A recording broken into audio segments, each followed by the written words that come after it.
মনের শান্তি যাদের কাছে পাওয়া যায় তাদের সাথেই যোগাযোগ রাখাটা দরকার, যেটা আমি মনে করি। তো হ্যালো এভরিওয়ান, আরেকটা ব্লগ নিয়ে চলে আসলাম। সবাই কেমন আছো? আশা করছি ভালো আছো, আমিও ভালো আছি। আর ঘুম থেকে উঠে মুখ ধুয়ে আমি চা খাই না, একটু হরলিক্স বানিয়ে মুড়ি দিয়ে খেয়ে নিলাম। বিস্কিটটা আমার ভালো লাগে না, কে কে আমার মতো মুড়ি লাভার জানিও তো।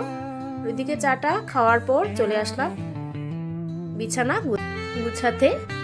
তো সকাল সকাল ঘুম থেকে ওঠার পর তো বিছানা গুছানোটাও একটা বিশেষ কাজ, এটার একটা বিশেষ যুদ্ধ। 80 দিনের বিছানা গুছানো তো সবাই বুঝতেই পারছো, এত কিছু বিছানার মধ্যে থাকে, সব কিছু গুছিয়ে তারপর অনেক সময় লেগে যায়। তারপর তো ডেইলি রুটিন চালু হয়ে যাবে, ডেইলি কর্ম। সকালে শরীরটা চলতে চায় না ঠান্ডার মধ্যে, তবে রোদটা অনেক তাড়াতাড়ি উঠে যাচ্ছে কদিন থেকে, কিন্তু ঠান্ডাটা প্রচণ্ড থাকে।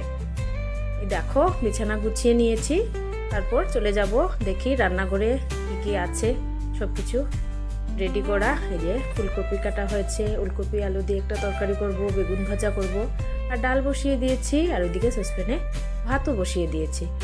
এই দেখো ছোট ছোট করে বেগুন ভেজে নিচ্ছি, আর ওইদিকে ফুলকপির পকোড়া করেছি ডালের সাথে। শীতের বেলাতে তো ভাজা পোড়া করতেই হবে, বেগুন ভাজা ফুলকপি ভাজা ওইসব করতেই লাগে। আর এই দেখো খাওয়া দাওয়া তো যেমন তেমন, এই জিনিসটা তো ভালো লাগে না, কিন্তু কি করব, করতে তো হবেই।